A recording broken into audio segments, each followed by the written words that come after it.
लिया है, data pattern 4250 में लिया है। शॉर्ट टर्म के टारगेट्स क्या हो सकते हैं अंशुल? ले लिए मैडम सवाल। और क्या सर, आप सुनते ही नहीं, मुझे लगता है आप हंसी में बहुत ज्यादा व्यस्त हैं। नहीं मैडम, इधर कुछ ऐसा चल रहा है जो वेट नहीं कर, मतलब हो नहीं पा। एक बार आप स्टॉक का नाम, मेरे को लगा मेरे चार्ट हो चुकी है, हल्ला जी का नंबर है तो उनसे पूछेंगे। चलिए हल्दर जी से, प्रदीप आपने सुन लिया सवाल? चलिए, भारतीय एयरटेल, जिंदल ड्रिलिंग। भारतीय एयरटेल, जिंदल, अब देख लो एक बार। देखिए भारतीय एयरटेल अभी 1916 के आसपास का प्राइस चल रहा है। मुझे लगता है कि जिस तरीके का सिचुएशन है यहाँ पे, मैम अगर आप देखेंगे लास्ट 2 से 3 हफ्ते में एक बेस फॉर्मेशन हो गया है। और डिस्क्लेमर देना चाहेंगे, ऑलरेडी आज हमारा कॉल गया है था ना। हाँ, ओके, क्लाइंटों के पोर्टफोलियो में आज हमने ना रिकमेंडेशन दिया है, तो इसीलिए व्यू मेरा पॉजिटिव है। क्लाइंटों के पोर्टफोलियो में हो सकता है फिर से आपको स्टॉक में आपको 2150 से 2200 का जोन बहुत जल्दी आपको आते हुए दिखाई देंगे। जिंदल ड्रिलिंग में अभी 585 के आसपास है, डबल टफ हुआ है वीकली में, और उसके बाद कहीं ना कहीं सस्टेन नहीं हो पा रहा था। और आज भी देखेंगे 627 का हाई था, 585 के आसपास का प्राइस चल रहा है। सो ओवरऑल कहीं ना कहीं हायर टाइम फ्रेम में सस्टेन नहीं हो पा रहा है, फिर से प्रॉफिट बुकिंग देखने को मिल रहा है। तो ऑलरेडी हम लोगों ने देखा है कि यहाँ पे भर भर के प्रॉफिट बुकिंग लास्ट जिस लेवल पे आया था ऑलमोस्ट मार्च के एंड के टाइम से, और ऑलमोस्ट अभी भी सेम जगह से एक सेलिंग प्रेशर देखने को मिल रहा है। तो 525 से 520 एक लेवल है, मुझे लगता है कि वो आपको आते हुए दिखाई देंगे। एक बार जिंदाल को भी अवॉइड करने का सलाह रहेगा। भारतीय एयरटेल हम बाय करके जा सकते हैं। और डेटा पैटर्न आपने बताया, डेटा पैटर्न 3851 के आसपास का भी प्राइस है। मैं समझता हूं कि ऑलरेडी लास्ट 2-4 दिन से ही हमारा यहाँ पे व्यू था कि ओवरऑल जो डिफेंस काउंटर है यहाँ पे थोड़ा बहुत सेलिंग प्रेशर देखने को मिलेगा, और ऑलरेडी मिल रहा है। वैल्यू जोन के आसपास है, थोड़ा और नीचे आने में आप डेफिनेटली बाई करने के बारे में सोचिए। और आज देखिए 3565 के आसपास का डे लो था, एंड बहुत बढ़िया वैल्यू जोन में था, वहां से फिर से थोड़ा रिकवरी आया है। सो वैल्यू जोन में लगता है कि अगेन 3500-600 के आसपास ही होना चाहिए। होल्ड कीजिए, बने रहिए, इजीली स्टॉक आपको ऑल टाइम हाई फिर से आते हुए दिखाई देंगे। चलिए, भास्कर जी का अगला सवाल है अंशु सर के लिए। वो कहते हैं कि fresh buying level Paras defence and space का क्या होना चाहिए? पारस डिफेंस को किस लेवल पे बाय करना चाहिए? रिजल्ट के बाद से नेगेटिव रिएक्शन है मतलब, पारस डिफेंस अभी बाई नहीं करना है। 790 के ऊपर आके टिक के जब वापस से बेस बनाना स्टार्ट करे तब खरीदना है। 790 के ऊपर अच्छा खासा टिक रहा था, रिजल्ट की वजह से पूरा मामला गड़बड़ा गया है। तो वेट एंड वॉच का मूड है। 50 डे मूविंग एवरेज आज टेस्ट हुआ है, यहाँ से अगर बाउंस बैक करके 790 के ऊपर रिक्लेम करता है तो जरूर बाइंग इंटरेस्ट आएगा, अगर नहीं करता तो नहीं आएगा। ओके, चलिए अगला सवाल ले लेते हैं। अगला सवाल जो है वो है इंसोलेशन एनर्जी पे। आबिद का सवाल है, वो पूछते हैं कि इंसोलेशन एनर्जी पे क्या व्यू है? प्रदीप? सॉरी मैम, मैं पर्टिकुलर स्टॉक को मैं ट्रैक नहीं करता। अंशुल, आप ट्रैक करते हैं? इंसुलेशन क्या है मैडम? Insolation energy, INA। अच्छा, इंसुलेशन एनर्जी नया स्टॉक है मैडम, इसका बहुत ज्यादा डेटा नहीं है। रफली एक छोटा सा आईपीओ बेस ब्रेकआउट था 105 का, 160 तक गया। 130-35 का टारगेट आता है, 160 तक गया, अब वापस नीचे आ रहा है। सपोर्ट जोन 129 के नीचे ऑलमोस्ट ट्रेड कर रहा है। ये वापस से 105 रिटेस्ट करने आ जाए तो कोई बहुत सरप्राइज नहीं होगा। बाकी बहुत ज्यादा डेटा नहीं है, तो आईपीओ में थोड़ा सा वेट किया कीजिए, कम से कम 2-3 महीने का डेटा डेवलप होने का। और अगर ट्रेड करना ही है तो जब आईपीओ बेस ब्रेकआउट 9 अप्रैल को आ रहा था, लेके 2-3 दिन में बेच के खाली भी कर लेना चाहिए था। ओके, रोहित जैन का अगला सवाल है अंशुल, ये आपके लिए है। वो पूछते हैं ब्लैक रोज उन्होंने खरीदा है 112 के स्तर पे, इस स्टॉक में क्या करना है? ब्लैक रोज आज का सेलिंग वॉल्यूम बहुत हाई है, 854% वॉल्यूम राइज है। और ये भी नई लिस्टिंग वाला शेयर है। अगर आपने लिस्टिंग में लिया है तो कल का लो आपका ट्रेलिंग स्टॉप लॉस होना चाहिए था 100 रुपए 62 पैसे का, जो कट रहा है वो भी 800% वॉल्यूम राइज से कट रहा है, तो एग्जिट कर लेना चाहिए। ओके, राधे श्याम जी का सवाल है, वो पूछते हैं जिंदल स्टील उनके पास है 1257 यानी कि 1257 के भाव पे लिया है, और केडी ग्रीन है उनके पास 83 के भाव पे लिया है। वो आपसे पूछते हैं प्रदीप, इन दोनों ही स्टॉक्स पे क्या करना है?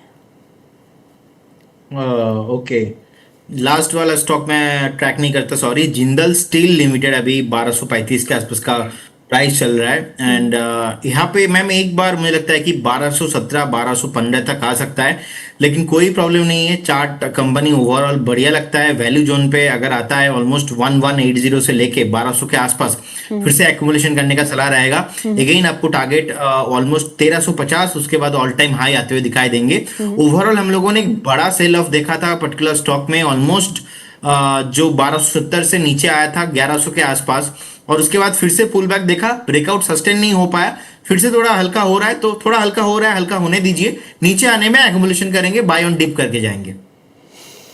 ओके, अगला सवाल मयंक का है। मयंक पूछते हैं देवयानी है उनके पास 121 की खरीद है, what is the view for short term trading? Anshul. Devyani में एक बड़ी बार बनी थी 57 मिलियन की, 1716% वॉल्यूम राइज था 29 अप्रैल को। उसके बाद से कंटिन्यूअस इनसाइड बार ही है तब से अभी तक, ना उसका हाई टूट रहा है ना लो टूट रहा है। हाई नोट कर लीजिए 130 का, लो नोट कर लीजिए 111 का। जिस साइड ब्रेकआउट मिले उस साइड का ट्रेड बनेगा। इनसाइड बार में तो मतलब किसी साइड ट्रेड ही नहीं बनता, और जिस आपका वॉल्यूम था इतने दिन इनसाइड बार बननी नहीं चाहिए थी, अब तक ब्रेकआउट ले लेना चाहिए था। तो मोस्ट लाइकली ब्रेकआउट फेल होने की पॉसिबिलिटी बहुत हाई है। ओके, अगला सवाल ब्रजेश का है। वो पूछते हैं MRPL उन्होंने खरीदा है 154 में, please give your stop loss and target. Pradeep, क्या देंगे आप? देखिए MRPL मुझे लगता नहीं कि यहाँ से कुछ भी पॉसिबिलिटीज अपसाइड हो पाएगा इमीडिएट लेवल पे। ऑलरेडी एक बार स्टॉक को चलना था 152 से 200 तक गया था, और पे लोगों ने प्रॉफिट बुक किया, फिर से नीचे आ गया। अभी फिर से रिपीट नहीं होगा ये नेक्स्ट 3 महीने में, it will take time generally, तो बेटर होगा आप एक बार एग्जिट हो जाइए। अदरवाइज स्टॉक आपको एक बार 125 से 130 तक मिलेंगे। ओके, प्रवीण का अगला सवाल है। उनका सवाल 2 स्टॉक्स पे है, एक है मार्क्सन्स फार्मा पे और दूसरा है सेजिलिटी पे। सेजिलिटी उनकी खरीद है 43 की। जानना चाहते हैं दोनों स्टॉक्स पे आपका व्यू। अंशुल। मैडम सेजिलिटी में तो अभी कोई ट्रेड नहीं बन रहा है।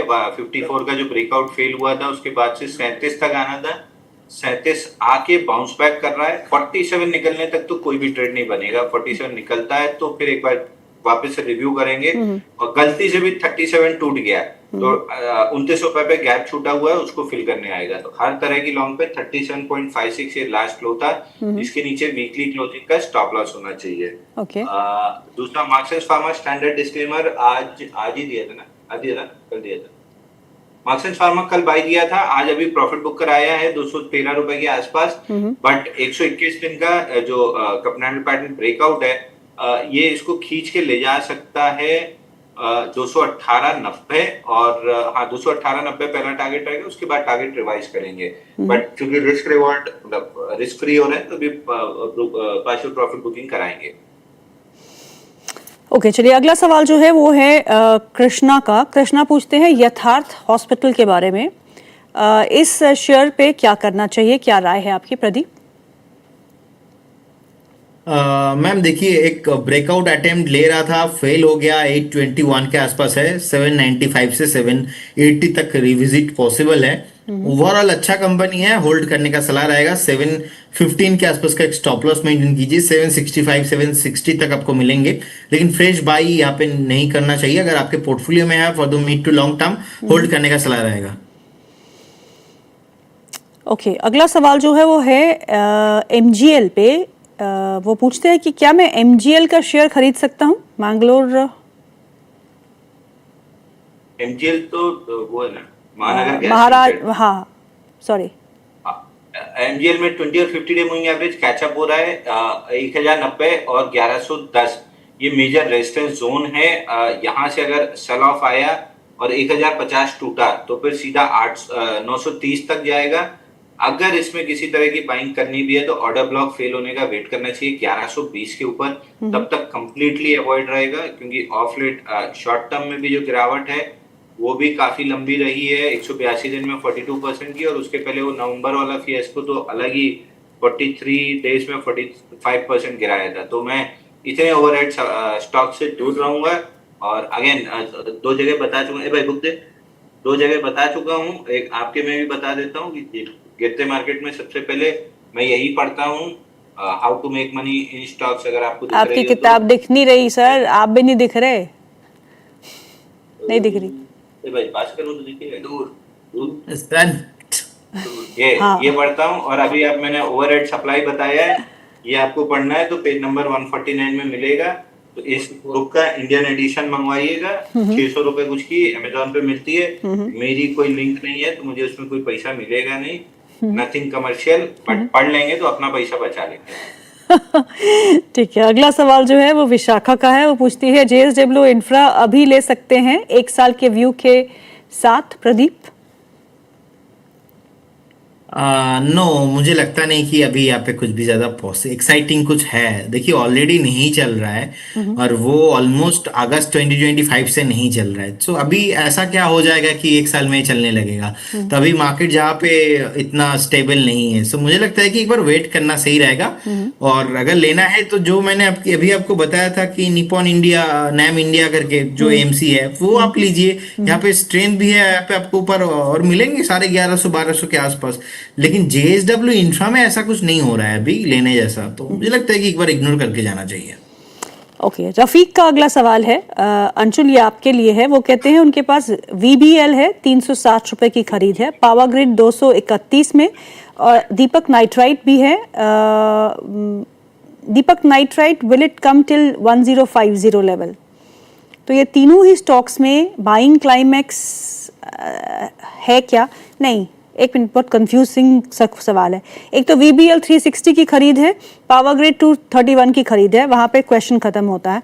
दूसरा है Deepak nitrite will come till 1050 level, there was a buying climax in this, is the target still intact? Madam पहले तो शो के स्टार्टिंग में मैंने शायद बताया था कि नहीं बताया, मेरे को याद नहीं, लेकिन सुबह से मैं बता रहा हूँ 75 मिनट चार्ट पे निफ्टी में हैमर बना हुआ है जिसका हाई 54,313 है, 54,320 निकलता है तो बाई करके चलिए। 400-500 पॉइंट की फटाफट आपको मूव मिलेगी। Bank Nifty, not Nifty, bank Nifty तो 54,320 इसके ऊपर अगर निकले तो अच्छी खासी 300-400 पॉइंट की मूव मिलेगी। जो टारगेट बनता है वो वीकली स्विंग हाई का बनता है, सॉरी 75 मिनट के स्विंग हाई का बनता है। 75 मिनट का स्विंग हाई 55,002 पे है, तो हम बाई दे चुके हैं। हम लोग बाई दे रहे हैं, 54,320 निकलेगा तो बाई देना स्टार्ट करेंगे। दूसरा इनका जो सवाल है वीबीएल में बाइंग क्लाइमेक्स था, बाइंग क्लाइमेक्स के 2 टारगेट कंप्लीट किया, तीसरा टारगेट अभी नहीं हुआ है 330 का। इसने दूसरे टारगेट का लो 428 स्वीप किया है और रेंज का हाई 525 टेस्ट किया है। वीबीएल में बाइंग कब बनेगी? जब 565 के ऊपर टिकना स्टार्ट करेगा तभी बाइंग बनेगी, उसके पहले बाइंग नहीं बनेगी। तो मेरी इंटरेस्ट लिस्ट में नहीं है। या तो ये रेंज में रहेगा 565 428, या फिर 428 तोड़ के नीचे 330 आएगा। Until proven wrong above 565, I am bearish on this counter. दूसरा था इनका दीपक फर्टिलाइजर में, पावर ग्रिड, हाँ दीपक नाइट्रेट भी था ना? हाँ, दीपक नाइट्रेट में बाइंग क्लाइमेक्स और डबल टॉप दोनों हुआ है 2782 में। पहला टारगेट कंप्लीट हो चुका है 1800, लो बना 1300, 1800 के ऊपर रिक्लेम है, बाउंस बैक में 2000 तक जा सकता है। ट्रेडेबल मूव मिलना बहुत मुश्किल है इस काउंटर में, तो मैं अवॉइड करूंगा। अगर है तो एक बार 2000 तक के लिए होल्ड कर लीजिए। बाकी बाइएबल पैटर्न नहीं है, जहां से भी वापस 1800 के नीचे